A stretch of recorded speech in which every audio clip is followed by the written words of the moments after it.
Hi hello നമസ്കാരം. നമ്മളിന്ന് chicken stew ആണ് ഉണ്ടാക്കാൻ പോകുന്നത്. അതിനായിട്ട് ചിക്കന് നമ്മൾ തൈസ് പോർഷനാണ് എടുത്തിട്ടുള്ളത്, അതെടുക്കുക. അത് കഴിഞ്ഞിട്ട് നമ്മൾ ക്യാരറ്റ്, ഉരുളക്കിഴങ്ങ്, പിന്നെ ഉപ്പ്, മഞ്ഞൾപ്പൊടി എന്നിവ ചേർത്തിട്ട് കുക്കറിലിട്ടിട്ട് നമ്മളൊരു 2 വിസിൽ വരുന്നവരെ വേവിക്കാം. ഓക്കെ, അതിൽ നിങ്ങൾക്ക് വെള്ളം വേണമെന്നുണ്ടെങ്കിൽ ചേർക്കാം, ഇല്ലയെന്നുണ്ടെങ്കിൽ ചേർക്കണ്ട. കാരണം ചിക്കനിൽ നിന്ന് ഓൾറെഡി വെള്ളം ഇറങ്ങും, അതുകൊണ്ടാണ്.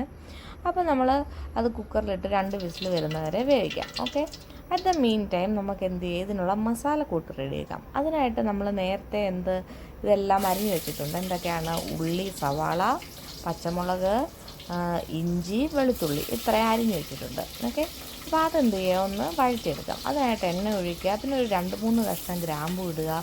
പിന്നെ ഏലക്ക പൊടിയായിട്ടാണ് നിങ്ങൾ ചേർക്കുന്നതുകൊണ്ട് ഇതൊന്ന് വഴണ്ട് വരുമ്പോൾ ചേർത്താൽ മതി. അല്ല, ഏലക്ക മുഴുവനായിട്ടാണ് ചേർക്കുന്നതുകൊണ്ടെങ്കിൽ ആ ഗ്രാമ്പു ഇട്ട സമയം തന്നെ നമ്മൾ ഏലക്കയും കൂടെ ചേർത്ത് കൊടുക്കുക. ഒരു 5 ഏലക്കയുടെ ഫ്ലേവർ നന്നായിട്ട് നിൽക്കണം. അതൊരു 5-6 ഇടുക. എന്നിട്ട് ഇത്രയും സാധനങ്ങളൊന്നും വഴറ്റി എടുക്കുക. ഓക്കെ, ഇതൊന്ന് വഴണ്ട് വരുമ്പോഴാണ് നമ്മൾ എന്ത് ചെയ്യുന്നത്, നമ്മുടെ മസാലകൾ ഇടുന്നത്. മസാല ഇടുന്നത് എന്തൊക്കെയാണെന്ന് ചോദിച്ചു കഴിഞ്ഞാൽ പെരുംജീരകം, ഏലക്കാപ്പൊടി, പിന്നെ കുരുമുളക് പൊടിയാണ് നമ്മൾ ഇതിൻ്റെ എരിക്കായിട്ട് മെയിനായിട്ട് യൂസ് ചെയ്യുന്നത്. ഓക്കെ, അപ്പോൾ അത് നിങ്ങളുടെ ഏരിയയുടെ അളവിനനുസരിച്ച് ചേർക്കാം. ഓക്കെ, അപ്പോൾ ഇതെല്ലാം വഴണ്ട് വരുമ്പോഴത്തേനും അത് ചേർക്കണം. അത് കഴിഞ്ഞിട്ട് ഞാനിവിടെ എടുക്കുന്നത്, ഇതിൻ്റെ ലിക്വിഡ് കൺസിസ്റ്റൻസി കൊടുക്കുന്നതെന്ന് പറഞ്ഞാൽ വെള്ളമല്ല, മറിച്ച് തേങ്ങാപ്പാലാണ്. ഓക്കെ, അതിനായിട്ട് ഞാൻ തേങ്ങാപ്പാലിൻ്റെ പൊടിയാണ് എടുക്കുന്നത്. അപ്പോൾ നിങ്ങൾക്കറിയാം, കൂടുതൽ ക്വാണ്ടിറ്റി പൊടി എടുത്തിട്ട് 1 ഗ്ലാസ്സിൽ വെള്ളത്തിൽ കലക്കി കഴിഞ്ഞാൽ അവിടെ നമുക്ക് 1-ാം പാൽ അഥവാ തിക്ക് മിൽക്ക് കിട്ടും.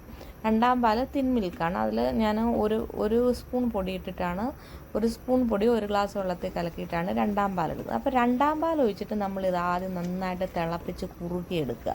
അതൊന്ന് കുറുകി വരുമ്പോഴേ നമ്മൾ 1-ാം പാൽ ഒഴിക്കുക. കാരണം 1-ാം പാൽ നമ്മളധികം തിളപ്പിക്കത്തില്ല, അതുകൊണ്ടാണ്. അപ്പം നമ്മുടെ 2-ാം പാൽ ഒഴിച്ച് നന്നായി കുറുകി വന്നിട്ടുണ്ട്. അപ്പം നമ്മൾ 1-ാം പാൽ അടുത്തത് ഒഴിച്ചു. 1-ാം പാൽ ഒഴിക്കുമ്പോൾ അധികം തിള വരരുത്. 1-ാം പാൽ ഒരു ചെറിയ തിള വരുമ്പോൾ തന്നെ നമ്മൾ എന്ത് ചെയ്യുക, ഓഫ് ചെയ്യുക. കണ്ടില്ലേ?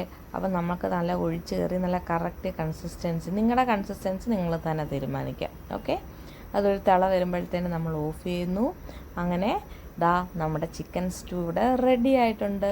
ഭയങ്കര ടേസ്റ്റിയാണ് ഇത്. നിങ്ങളൊന്ന് ട്രൈ ചെയ്ത് നോക്കുക.